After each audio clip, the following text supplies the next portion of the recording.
Ya, selamat malam Mas Bar semua. Semoga suara saya terdengar dengan jelas ya. Saya cek suara dulu. Ya, eh, terima kasih yang sudah memberikan respon ya. Jadi pada malam hari ini kita akan melanjutkan pertemuan kita di pertemuan 11 ya. Kemarin kita sudah fase inisiasi. Sekarang kita masuk ke fase perencanaan. Ya, jadi nanti ada beberapa fase yang akan saya bahas dan setelah fase ini nanti kita akan membahas terkait dengan fase pengembangan. Kemudian nanti kita akan bahas juga terkait dengan eh,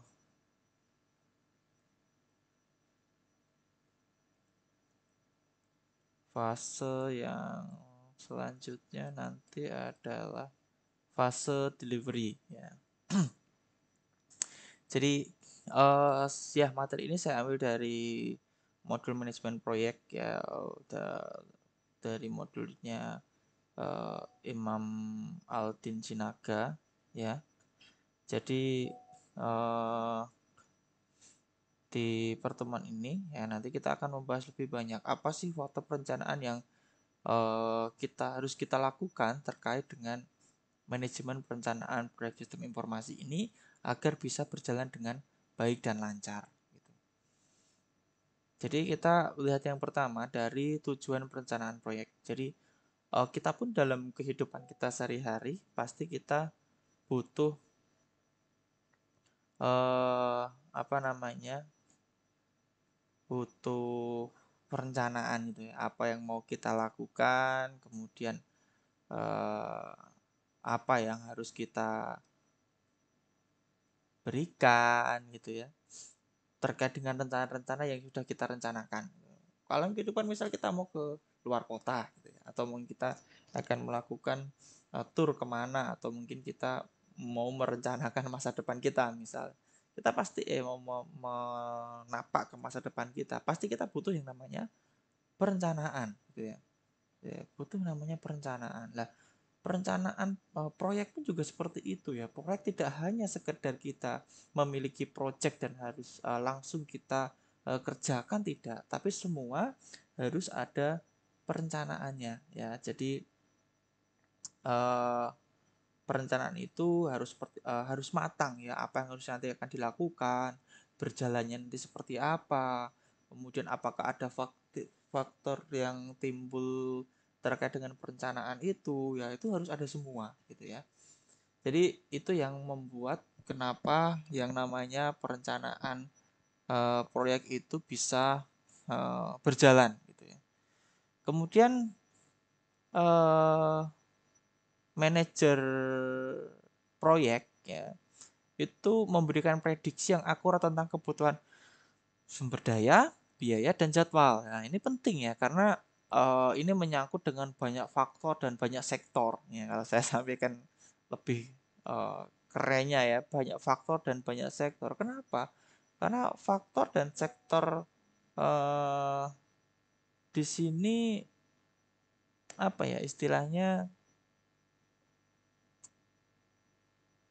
project-project yang memang membutuhkan sumber daya, baik itu sumber daya manusia maupun sumber daya eh, alat ya atau biaya jadwalnya seperti apa harus direncanakan dengan baik. Tidak bisa semua itu langsung dikerjakan secara instan tanpa adanya perencanaan yang matang. Kemudian yang kedua, kita akan membahas satu-satu ya. Yang pertama adalah rencana proyek. Kalau dalam rencana proyek ini ya, kita akan menggali lebih dalam ya untuk aktivitas yang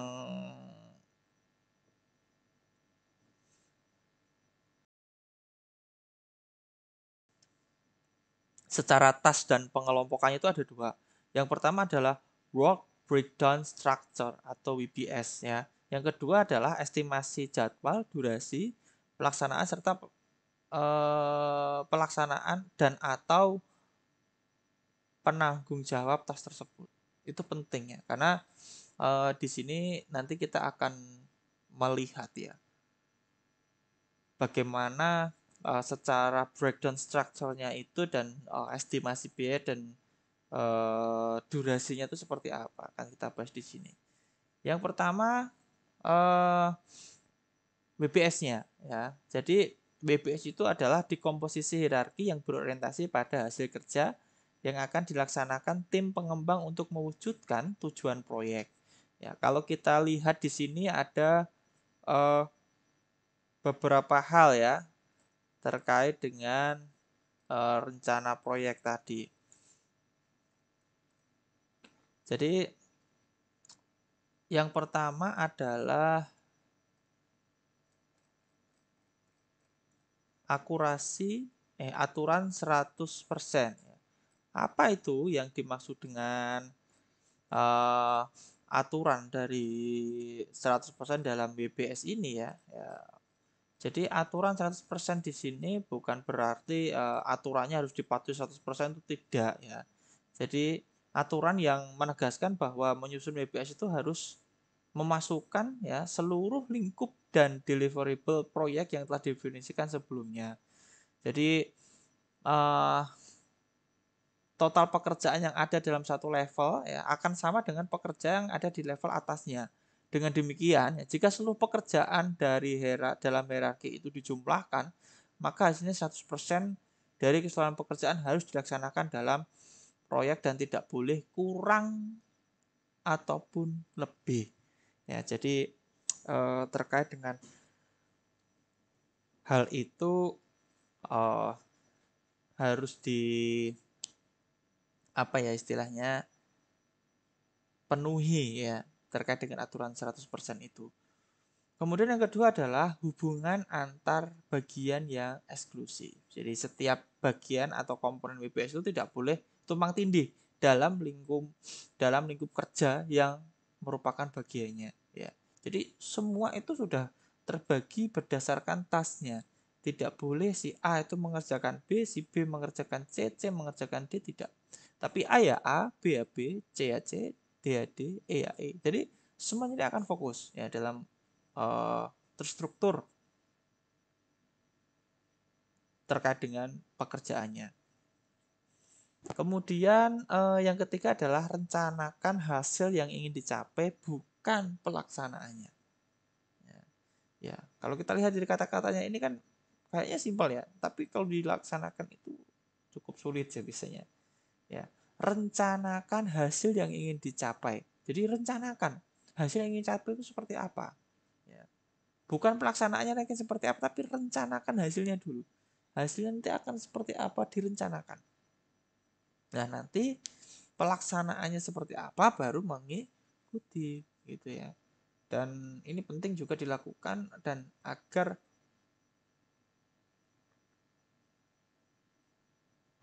tidak multi persepsi ya di sini ya terkait dengan uh, pelaksanaan hasil yang ingin dicapai. Kemudian yang selanjutnya adalah tingkatan detail ya. Jadi detail proses terhadap tas itu juga harus dilakukan ya.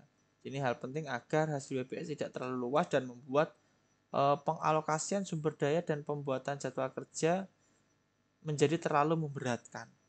Ya, jangan sampai itu terjadi ya, karena itu nanti akan mengakibatkan sebuah pelaksanaan dari perencanaan proyek itu nanti akan tidak bisa berjalan dengan baik. Kemudian yang selanjutnya adalah komponen terminal ya. Jadi setiap BPS itu harus diuraikan sampai tingkat terbawah dan tidak dapat lagi detail lagi ya. Jadi benar-benar detailnya itu sampai ke akar dan sampai tidak bisa didetailkan lagi. Nah, itu namanya komponen terminal karena terminal itu kan ada apa namanya titik-titiknya lah seperti itu. Ya, sama ya nanti di dalam pekerjaan ini di dalam sebuah perencanaan proyek pun juga seperti itu gitu. Kemudian yang selanjutnya adalah estimasi. Kalau estimasi itu ada dua faktor yang yang mendorong perlunya dan estimasi yang akurat ya. Yaitu yang pertama adalah eh, estimasi menentukan perencanaan dalam hal mencapai waktu penyelesaian proyek sesuai dengan kesepakatan. Sehingga akhirnya menentukan penilaian orang lain terhadap kehandalan dan kompetensi manajemen proyek. Karena gini, ibarat gini, saat orang bertanya, kira-kira pekerjaan ini akan selesai dalam waktu berapa lama? Misalnya, oh ini akan selesai dalam waktu 1 minggu. Ya 1 minggu atau mungkin sebelum 1 minggu itu pekerjaan itu selesai. Itu akan membuat sebuah atau membangun sebuah kepercayaan dari customer ke kita.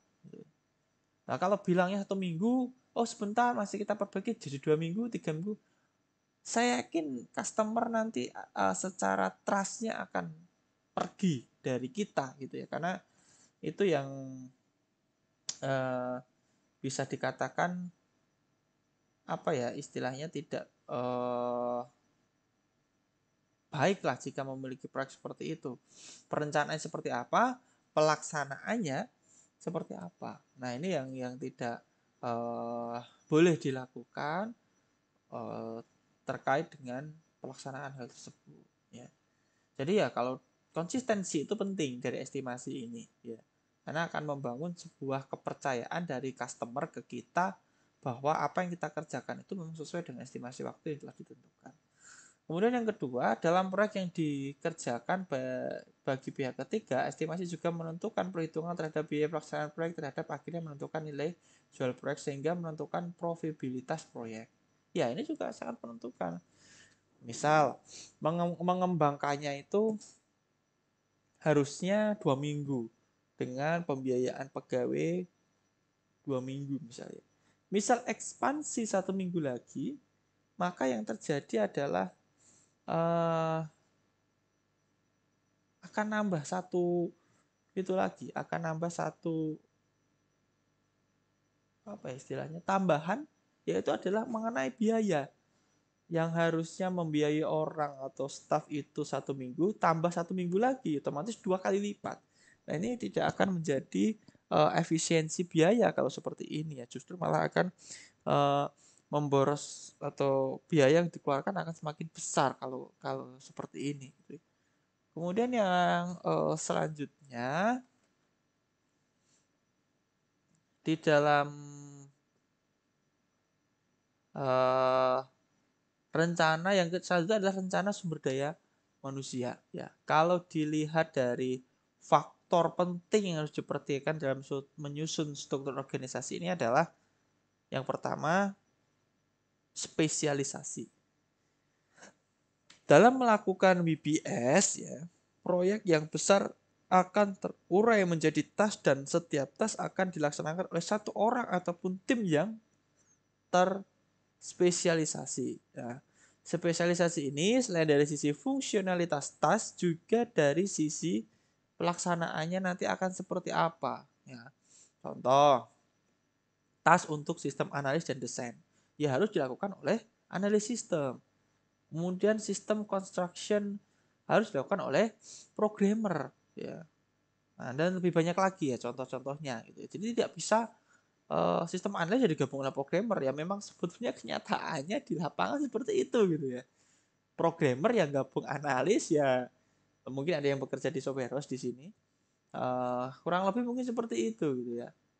Programmer nyambung analis ya nyambung macam-macam gitu ya. Teknisi juga gitu. Dan ini yang tidak baik jika terus dilakukan karena akan membuat sebuah sistem informasi itu bisa dikatakan tidak dapat berjalan dengan baik ya karena secara spesialisasinya itu ibarat staff itu dianggap seperti superhero ya bisa ngapain aja gitu tidak bisa ya harus benar-benar ada spesialisasi di sana.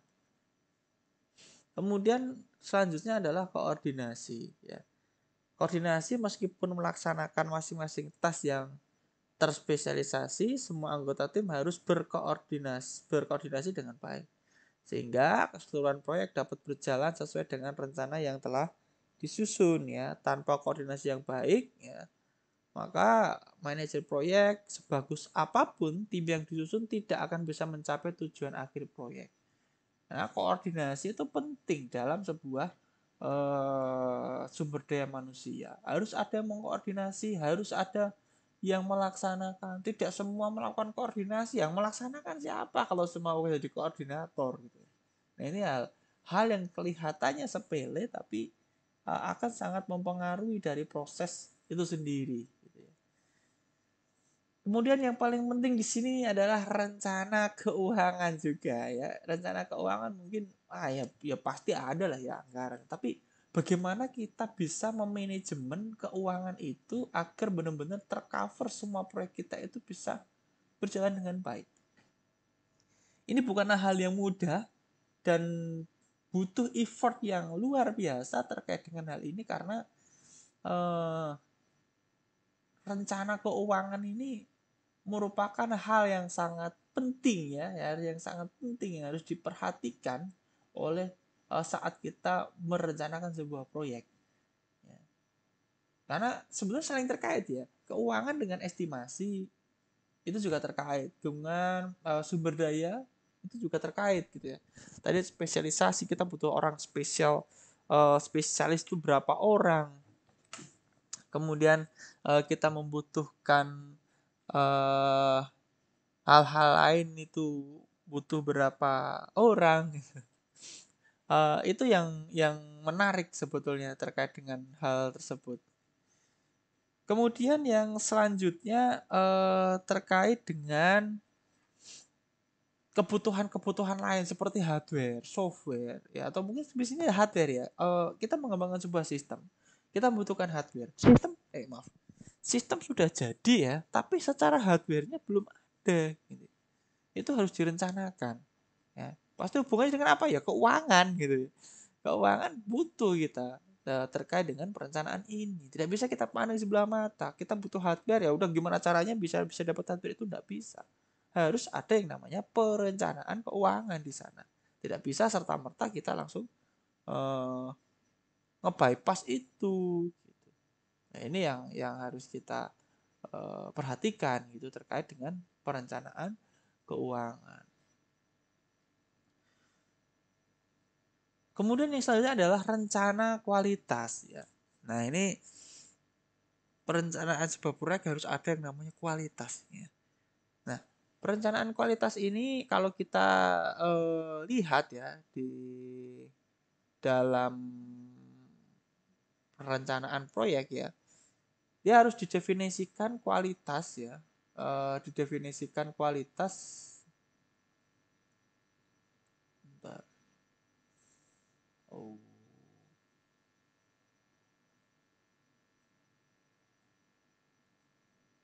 ya, didefinisikan kualitas yang diharapkan dari deliverabilitas proyek. Ya. Jadi saat proyek itu dideliver, apakah sudah sesuai dengan user requirement yang telah disusun atau belum? Atau jangan-jangan malah nggak ada yang terpenuhi gitu ya? Itu perencanaan yang gagal, terutama adalah di kualitas itu ya. Orang pasti, aduh, ini agak sesuai dengan apa yang saya inginkan gitu. Beda jauh ini. Gitu. Dan ini jangan sampai terjadi itu. Kemudian yang kedua adalah tentukan kriteria pemenuhan kualitas dan standar ketercapaiannya. Ya, pemenuhan kualitas seperti apa dan standar ketercapaiannya seperti apa. Misal penerimaan user itu harus sudah 100% atau 80% atau 70% puas itu dinyatakan berkualitas itu misal. Kalau user masih menganggap itu 50, 40, 60 itu belum berkualitas, nilainya segitu itu bisa dikatakan belum berkualitas. Ini hal ini penting untuk kita ketahui. Kemudian yang selanjutnya adalah definisikan proses yang dibutuhkan untuk mencapai tujuan kualitas. Mendefinisikan prosesnya untuk mencapai tujuan dari kualitas itu seperti apa. Dan yang keempat adalah pendeskripsian quality assurance ya dan cara melaksanakan kontrol kualitas. Ini penting juga harus kita lakukan untuk rencana kualitas yang ada. Nah, yang selanjutnya adalah rencana resiko ya. Loh, resiko kok direncanakan, Pak? Ya karena semua sistem, semua ya itu mau kehidupan, semua itu pasti ada risikonya gitu.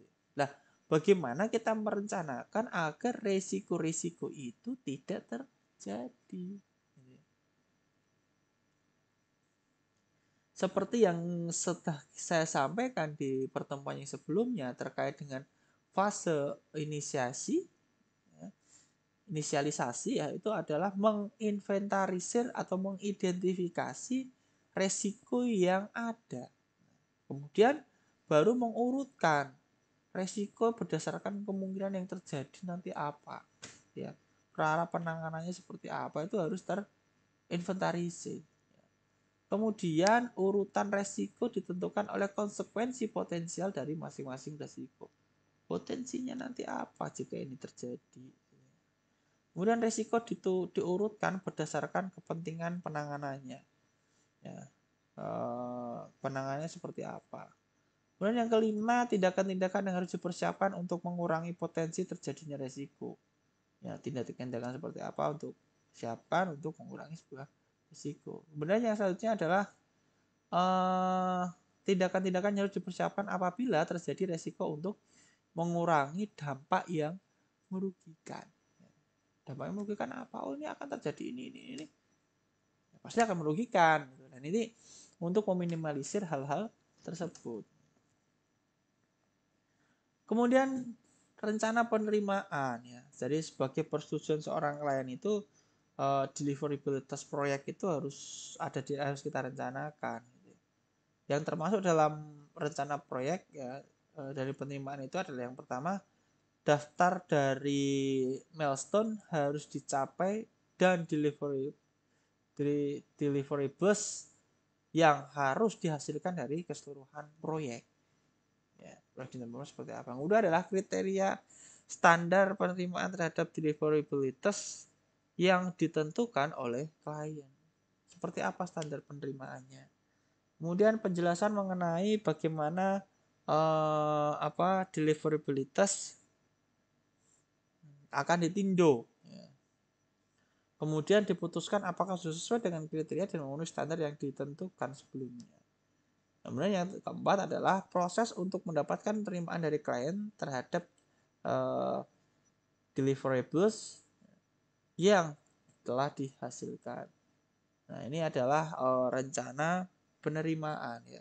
Bagaimana dalam proses penerimaan itu, apakah user benar-benar bisa menerima dengan baik atau masih ada syarat-syarat yang harus dipenuhi agar hal tersebut bisa terlaksana dengan baik. Kemudian komunikasi, rencana komunikasi ini juga penting yang harus kita ketahui terkait dengan rencana komunikasi ini ya.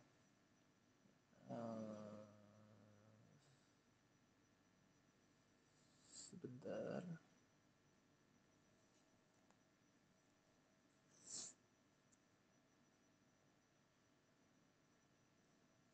Jadi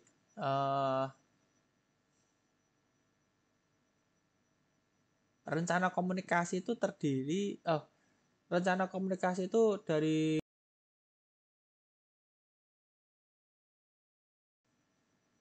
jadi rencana komunikasi itu berisi berbagai informasi yang disampaikan kepada seluruh stakeholder ya proyek agar proyek mereka tetap mendapatkan status proyek yang sedang dilaksanakan.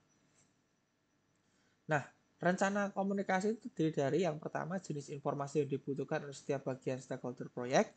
Yang kedua, jadwal distribusi informasi ya, metode komunikasi yang digunakan dan bagaimana atau dalam bentuk apa informasi disampaikan. Kemudian yang ketiga adalah daftar personel yang dilibatkan, dilihatkan dalam penyedia informasi penyampaian komunikasi tersebut seperti apa. Kemudian proses yang mengatur komunikasi itu bagaimana informasi dikumpulkan, dikeluar dan didistribusikan. Ini penting. Rencana komunikasinya harus benar-benar terbentuk, harus benar-benar terjalin dengan baik. Kemudian selanjutnya adalah rencana pengadaan ya otomatis lah ya rencana pengadaannya seperti apa, hardware-nya, akan dibuat seperti apa namanya, proses-prosesnya, prosedurnya harus seperti apa, dan ini penting harus dilakukan ya terhadap bagaimana kita merencanakan sebuah sistem informasi gitu. Yang pertama adalah rencana pengadaan visi antara lain. Yang pertama, informasi produk yang akan dipilih dari vendor termasuk spesifikasi teknis yang menyeluruh ya, berikan details barang jika relevan. Jadi tidak hanya sekitar kita butuh komputer, kita butuh laptop, kita butuh CPU, hanya itu aja. Tapi ada spesifikasinya. Tapi syaratnya tidak boleh menyebut merek kalau di pemerintahan biasanya. Apa laptop dengan spesifikasi Core i9, RAM 16, storage 1 tera misal ya. Itu tidak boleh menyebut merek, tidak boleh ya, karena itu terlalu spesifik ya. Sebenarnya kalau merek itu kan ya tergantung penyedianya mana yang nanti bisa memberikan fasilitas barang itu ya, itu nanti yang bisa memberikan itu ya. Kemudian yang selanjutnya adalah jelaskan proses pengadaannya, seperti apakah produk dibeli dengan layanan instalasi atau apakah instalasi merupakan kontrak terpisah yang harus dilakukan oleh vendor lain. Harus detail dalam proses pengadaannya. Kemudian jadwal pengadaan produk disesuaikan dengan jadwal proyek sehingga tidak terjadi penundaan karena tidak ketersediaan produk tersebut pada waktunya. Ini penting, penjadwalan pengadaan produk ini harus disesuaikan, proses-prosesnya harus jelas juga. Yang keempat adalah perlu tidaknya proses tender untuk pengadaan ini, apakah proses tersebut menindaklanjuti prosedur dari organisasi atau perusahaan klien, atau mengikuti prosedur yang berlaku untuk proyek. Jadi harus ada ya, untuk perlu atau tidaknya proses tender di sini. Karena ada beda-beda ya, kalau perusahaan swasta enggak tahu ya apakah memang ada tender seperti itu. Kalau di pemerintahan pasti ada. Untuk objektivitas ya, bukan subjektivitas. Kemudian yang selanjutnya, adanya vendor tertentu yang direkomendasikan serta informasi mengenai latar belakang yang mendukung rekomendasi seperti ketepatan waktu, layanan, dukungan, atau bahkan reputasinya seperti apa. Penting ya, selain memang kita tidak boleh menyebut secara spesifik secara produk barangnya ya, tapi setidaknya kita ada bayangan mana yang harus mana yang akan kita pakai produknya. Ya, yang terakhir adalah tinjauan perencanaan proyek. Jadi tinjauan ini penting ya, karena potensi-potensi yang ada dalam sebuah perencanaan tadi kita tinjau ulang. Jadi apakah itu akan terjadi terus-menerus dan akhirnya tidak menguntungkan gitu ya. Atau kan memang harus kita stop secara prosesnya gitu, karena secara perencanaan itu belum matang, secara proses-prosesnya belum begitu baik ya. Nah, itu adalah bagaimana kita sudah belajar terkait dengan menganalisis faktor dari fase perencanaan ya. Perencanaan-perencanaan itu harus kita lakukan dalam proses manajemen proyek di dalam sebuah sistem informasi atau teknologi informasi. Perencanaan-perencanaan itu harus matang dan harus didukung juga dengan beberapa proses-proses atau step-step yang tadi saya sampaikan. Itu mungkin yang bisa saya sampaikan pada malam hari ini. Ada yang mau ditanyakan, silahkan bisa menuliskan di kolom live chat atau di kolom komentar ya untuk materi saya di pertemuan ke-11 ini. Atau mungkin di grup juga silahkan ya. Baik, mungkin itu yang bisa saya sampaikan. Mohon maaf bila saya bisa menyampaikan ada hal-hal yang kurang berkenan. Semoga apa yang saya sampaikan ini bisa bermanfaat buat Mas Mbak semua. Dan saya akhiri pertemuan saya malam hari ini. Selamat malam, sampai bertemu lagi di pertemuan minggu depan. Dan jangan lupa untuk absensi hari ini. Terima kasih, selamat malam, sampai jumpa.